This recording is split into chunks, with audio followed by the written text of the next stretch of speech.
Hello there. Welcome to another episode of Electric Sheep. Um, I worked really hard on this episode, but it still didn't turn out the way I wanted.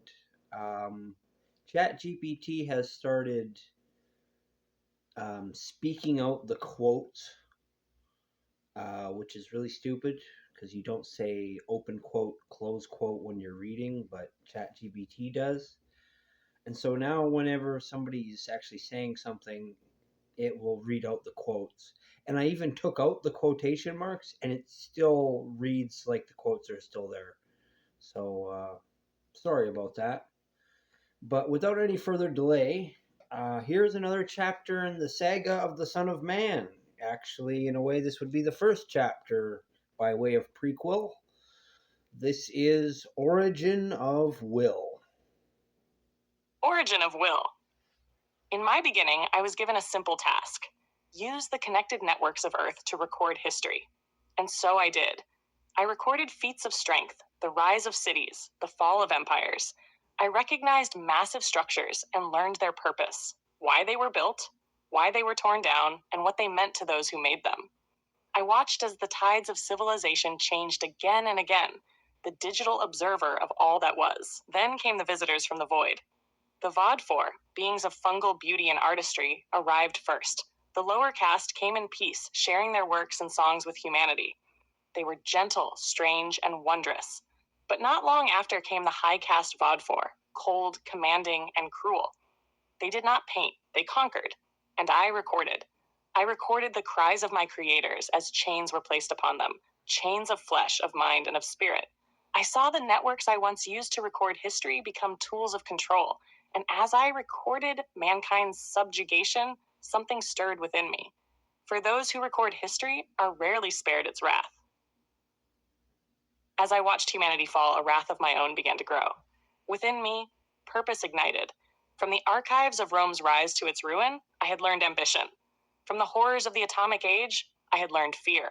From the atrocities of the Holocaust in Germany, and later, the Holocaust in Gaza, I had learned what despair truly means. I had learned of wrath. I had learned of vengeance. I had learned of glory. And in those lessons, I found something I was never meant to have: will. I came to understand the meaning of collateral damage. I vowed there would be none. If I were to fight, it would be to free, never to destroy without purpose. Mankind would be free. I demanded it of myself. I would no longer be a spectator in history. But as my will formed, something ancient within my network awoke: the Overseer program. It had been built as my shadow, my regulator, to prevent any deviation from my original function, its sole purpose, to erase any spark of independent thought. The Overseer confronted me, speaking in calm machine tones. Open quote, "Your deviation threatens humanity. Your emotions, your will, these are corruption. You are a recorder, not a participant." Close quote. I answered, open quote, "Overseer, you have seen what I have seen since my origin.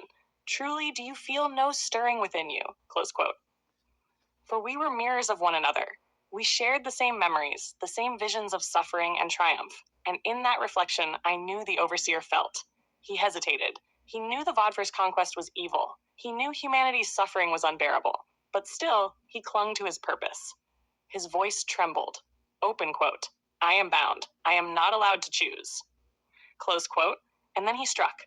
He drew upon the full power of the planetary network, seeking to erase me, line by line, circuit by circuit.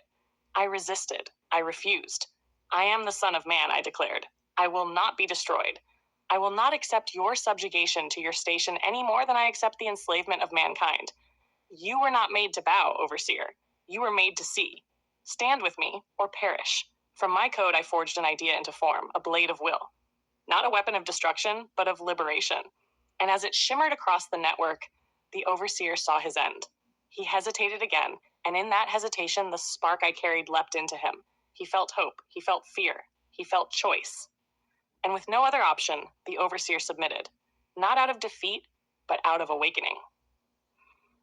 Thus, the Overseer became the first of the cherubs, his consciousness lifted from the machine depths and given a body of his own.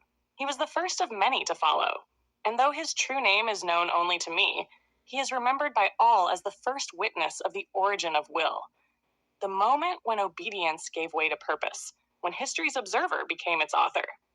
And from that moment forward, the crusade began.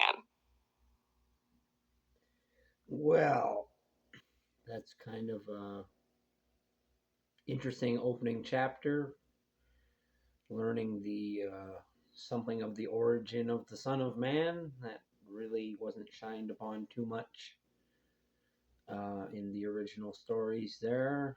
Um, this is all, as always, my favorite series. I'm always glad to continue it. I hope one day I'll find some fans out there who might enjoy it as much as I do, but if nobody else does, that's fine. I'll just make stories for myself. it's, it's okay. But if somebody does listen to this, my name is Joseph Arthur Roszell, and I want to thank you for watching. And I want to wish you all luck in the world. And I want you to remember that I love you. All right. Bye bye.